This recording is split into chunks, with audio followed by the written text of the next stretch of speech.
Alhamdulillah Rabbil Alameen Wassalatu wassalamu ala Rasulun Nabiyul Kareem Amma ba'd.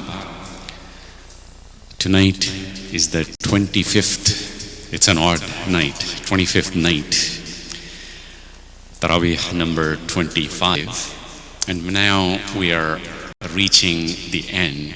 And like I mentioned yesterday, the chapters become smaller and smaller, but the message gets deeper and deeper, and the words also are becoming more and more concise. And every chapter has a story behind it, and it is beyond the scope of this 20-minute discussion to really put everything in perspective. And I get mixed reviews. Some like stories, some don't like stories, some want just the points, bullet points, and they want to move on. It's hard to keep a balance. We started today with Surah Mujadila, and the background is a conversation between the Prophet ﷺ and one of the Sahabiya. A lady, her name was Khawla bint Thalaba, and she had an argument with her husband, Aus ibn al-Samit, radiyallahu ta'ala anhuma. And it was the practice of the Arabs where when somebody had an argument, if the husband gets very heated, he would tell his wife, "You are like the back of my mother." Basically, you're like my mother. So from now on in the future, no more relationship, you're not a wife, you're like a mother, so nothing. It's called zihar. It was a practice of zihar. And it was taken very seriously, meaning that woman or the wife would permanently become someone who you cannot have any relationship anymore. She's like your mother. And it was a serious issue. So here this argument happens, and she comes to the Prophet ﷺ and says, "What about in Islam?" And at that time there were no rules yet. So he says, he gives a blank meaning, he doesn't give any clarification. And as she is speaking, Allah subhanahu wa ta'ala is listening. Hadrat Aisha radiallahu ta'ala anha says, "Blessed is the one whose hearing encompasses everything." She says, "I was in the room. I could barely hear what the woman is saying," meaning even I couldn't hear. But Allah subhanahu wa ta'ala all the way up has heard her from the seven heavens. And these ayahs were revealed to the Prophet sallallahu alaihi wasallam. قَدْ سَمِيَ اللَّهُ قَوْلَ الَّتِي تُجَادِلُكَ فِي زَوْجِهَا. Allah subhanahu wa ta'ala says, I listen to the argument that is going on. And then Allah sends clarification. That just because you tell that someone is like your mother, she does not become your mother. Your mother is the one who biologically is your mother, who really delivered you. She is your mother. But at the same time, you don't take these things lightly. In other words, don't utter such words. Do not do it. And if you do, there is punishment. The punishment is either you free a slave. And if you can't do that, you fast consecutively for 2 months. You know what consecutive means? One after the other. Without missing a single day, you gotta do straight 2 months. You miss one day, then you start again. So that's what consecutive means. Mutatabi'in, one after the other. And if you can't do that either, then you feed 60 poor people. I don't know if we don't have time, inshallah, another day. Another story comes from the time of the Prophet ﷺ himself, where I'll tell you in a very brief manner. Another one of the Sahaba, he ends up doing the same, but the rules had already come. So he comes to the Prophet ﷺ. So the Prophet ﷺ said, "Well, you got to do this. Come on, go and free a slave." And he says, "I'm a poor man. How do you expect me to free a slave?" And the Prophet said, "All right, yes, you're poor, you don't have that kind of ability. All right, fast for 2 months consecutively." He says, "You think I can do it? I don't think I'll be able to do it." And then he said, "All right, go and feed 60 people." He goes and says, "I have nothing in the home. Look, I'm a poor man. And they say the Prophet ﷺ was smiling. You could see his teeth, the molars of his teeth. And truly he had no money. And then she says, then go and what do you have? And all he had was some dates, a bag of dates. And he says, go and feed these to the people. So, but coming back to the story, look, Islam makes things easy. It is a ruling that protected women from being abandoned, because these women were later abandoned.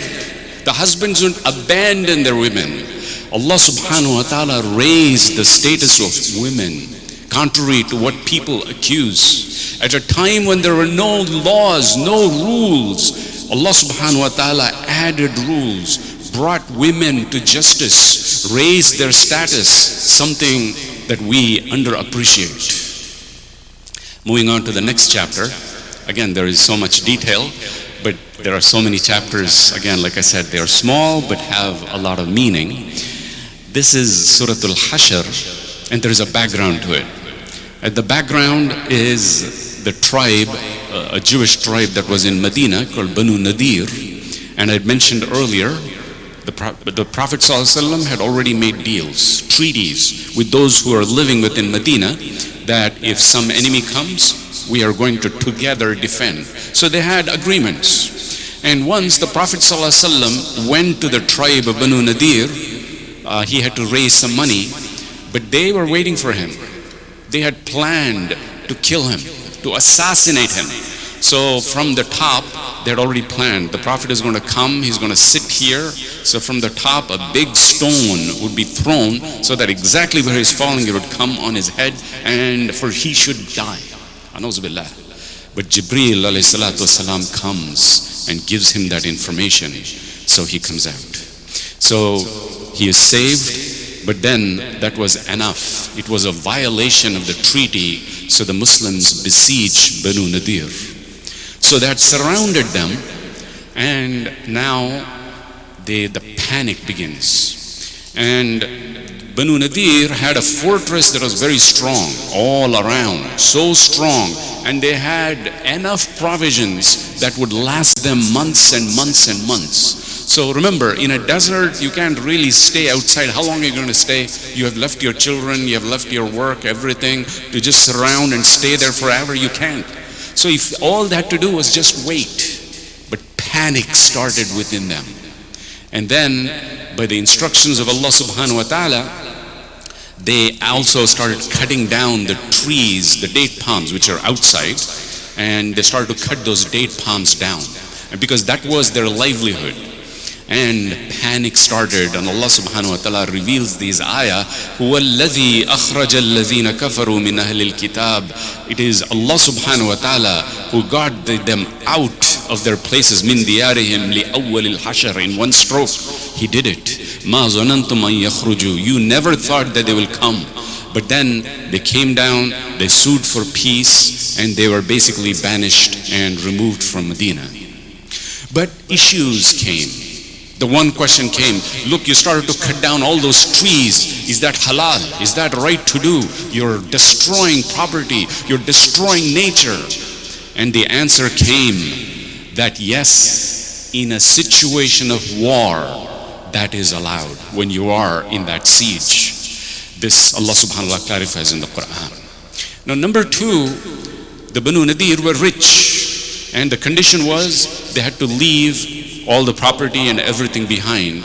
So now all of that wealth came. And the tradition was when the war booty comes, they would be distributed within the army. But here Allah subhanahu wa ta'ala sends clear instructions. مَا أَفَاءَ اللَّهُ عَلَى رَسُولِهِ مِنْهُمْ فَمَا أَوْجَفْتُمْ عَلَيْهِ مِنْ خَيْلٍ وَلَا رِكَابٍ وَلَكِنْ يُسَلِّطُ عَلَى رَسُولِهِ عَلَى مَنْ يَشَاءُ. That you did not really do a war. You had just besieged the place. So you didn't really fight with your horses, with your swords. So this is called fight, where you did not make any effort. So in that situation, the war booty is going to be distributed exclusively with the masakin, the fuqara, and within the Prophet sallallahu alaihi wasallam. للرسول ولذي القربى واليتامى والمساكين, meaning it's going to be distributed, it'll go to the Baitul Mal, and it'll become for the welfare of the society. The relatives of the Prophet ﷺ, this was exclusively within the domain of the Prophet ﷺ. So this again gives credence to the famous principle in Islam that wealth does not circulate just among the rich, not among the elite, but it kind of levels it. And we are encouraged to uplift the socio-economic society of the community. At the same time, Allah subhanahu wa ta'ala acknowledges, remember the Muhajirin. On one side you had the Ansar, who were residents of Medina. But the Muhajirin had come from Mecca.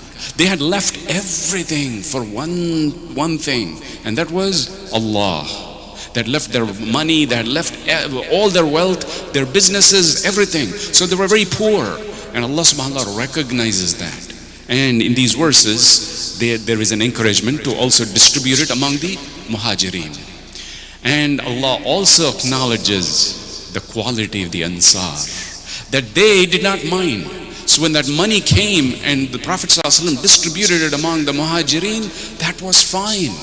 And so much was the love of the Ansar that they would take. There is one incident, again, I can't go into details, where the Prophet ﷺ combined one person, one from the Muhajirin with one from the Ansar. He took him home and he was ready to distribute everything, half. In one place, one of the Ansar, he had no food, just enough food for one person. And they turn the light off. The children are hungry. His wife is hungry. He is hungry.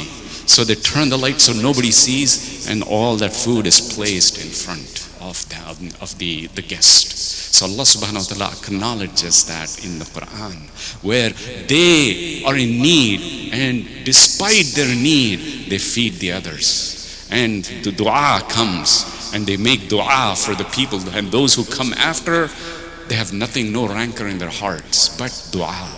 That is why for the Sahaba we always say radiyallahu anhum, may Allah subhanahu wa ta'ala be pleased with them. And in the same context, there was also the Munafiqeen. So here Abdullah bin Ubay, who was the leader of the Munafiqeen, he made treaties with the Banu Nadir, which was parallel to what the Prophet ﷺ had made. And he sent messages, you know what, don't you worry. If they make you leave, we are going to leave with you. Or if he fights, in other words, the Prophet ﷺ and the Sahaba fight, we will fight with you and protect you. But when the time came, he walked away. And Allah subhanahu wa ta'ala mentions this is how shaitan does. كَمَثَلِ الشَّيْطَانِ إِذْ قَالَ لِلْإِنسَانِ كْفُرْ. Shaitan tells the human being to do kufr. But when the time comes and he commits the crime, shaitan leaves. Hey, you did it, not me, and I'm going by. This is what shaitan does, and be careful. This is again a reflection, also Surah Hashr, and for accountability. Allah says, look, what they did. What the Munafiqeen did, what they did. Worry about your own self. وَلْتَنْظُرْ نَفْسٌ مَا قَدَّمَتْ لِغَدْ. Let him worry about what he has sent for tomorrow. Worry about your own self. Worry about your 401k for the future after death. Before death we plan, we do a lot of things for our retirement. But what about our retirement when we get into the grave? The last verses speak about the power of the Quran. What you have, even a mountain would be crushed down. And some of the most beautiful names of Allah subhanahu wa ta'ala have been mentioned, which our Shaykh recited in such a beautiful manner, the qualities and the attributes of Allah subhanahu wa ta'ala. هُوَ اللَّهُ الَّذِي لَا إِلَهَ إِلَّا هُوَ عَالِمُ الْغَيْبِ وَالشَّهَادَةِ هُوَ الرَّحْمَنُ الرَّحِيمُ. He is the alim, of ghaib. In other words, all the unseen he knows. He's the most merciful. And he is the creator, the musawwir, the architect of everything. And the kingdom Everything belongs to Allah subhanahu wa ta'ala. Moving on to the next chapter, Surah Mumtahina. Inshallah, we'll close with this. I understand I don't want to take too much time either. This is another story. There's a background. I'll try to be as brief as I can for those who already know it. This is when the Prophet ﷺ was getting ready and to attack Mecca. And he was making preparations, and one of the Sahabi, and mind you, he was a notable man, someone among the 300 in Badr, and his name was Hatib ibn Abi Balta. He had a problem. His wife, his family was still in Mecca. The kuffar were there. They were under their care. So he thought, maybe if I send them a little bit of information, they will be thankful and they'll take care of my family in Mecca. See, we as human beings come under a lot of pressure. So he buckled under pressure and he sent a message to the Quraysh. A woman carried that message. Jibreel alayhi salam comes, and that information is sent to our Prophet sallallahu alaihi wasallam that there is a woman on the way. She's carrying a serious message. Now, our Prophet sallallahu alaihi wasallam informs Hazrat Ali ibn Abi Talib. He, and along with Zubair ibn al-Awwam radiyallahu ta'ala anhuma, both of them go, and on the way they confront her. They stop her on their way. And they say, you have a letter. She says, no letter, I don't have. Look, I have, these are my things. So he says, I'm going to check everything. He said, check everything. And sure they did. No letter, nothing. But look at the conviction of Hazrat Ali radiallahu ta'ala. If the Prophet ﷺ said something, it has to be right. And he said, I know you have the letter. If I have to, I'm going to strip you down. If I have to get your hair, cut them out, cut you into pieces, I'm going to do that until I get that letter. He was sure of it, and the conviction. And when she realized that he was serious about it and he's going to cut her down, then she opens her hair, and deep in her hair she had hidden the letter and the message. So the letter was brought back. And there Hazrat Umar radiallahu anhu asks permission for the Prophet ﷺ to kill Hatim ibn Abi Balta because of what he did. And the Prophet ﷺ stops him. He says, this man was from the people of Badr. And he says, what if, whatever we wish, in Badr, the people of Badr, Allah has said, do whatever you want. I have forgiven you. So Hatim ibn Abi Balta, radiallahu anhu, he was saved from that. The Prophet ﷺ accepted the apology, and he explains. He says, my family was there, I was under pressure, and I made a mistake. And later on, he becomes the emissary of the Prophet ﷺ, where he goes with a letter to the emperor, the Roman emperor. So in other words, the Prophet ﷺ continued to have good relationships with him and also trusted him. And furthermore, inshallah, we'll close with this, but at the same time, this incident also brought up the question where if there are enemies in Islam, should you cut off all your relationships with them? The answer is no. Those who are not opposed to your work, I mean, let's say there's someone, it could be your neighbor, it could be a business relationship you have with someone, but he is not someone who is up in arms against you. He is not someone who is coming and going after you, your children, your community, fighting with you. Then you're allowed to have a relationship. You're allowed to have good relationship with such people. That is not what Allah subhanahu wa ta'ala is prohibiting. What Allah is prohibiting is with those people. Like right now, you can extrapolate without using names what's happening today, where Muslim communities, Muslim countries are associating with the kuffar. Not only associating, they are helping them defend and fight against the Muslims. When that happens, this becomes a clear margin, a clear red line where they are digging themselves with proof against themselves with Allah subhanahu wa ta'ala. I pray to Allah subhanahu wa ta'ala that He enlighten us with these beautiful verses of the Quran. May Allah subhanahu wa ta'ala bless us with the knowledge and the hikmah. May Allah subhanahu wa ta'ala help us apply it in our daily lives, and may Allah subhanahu wa ta'ala make us successful in this dunya and the akhirah. أقول قولي هذا واستغفر الله لي ولكم ولسائر المسلمين.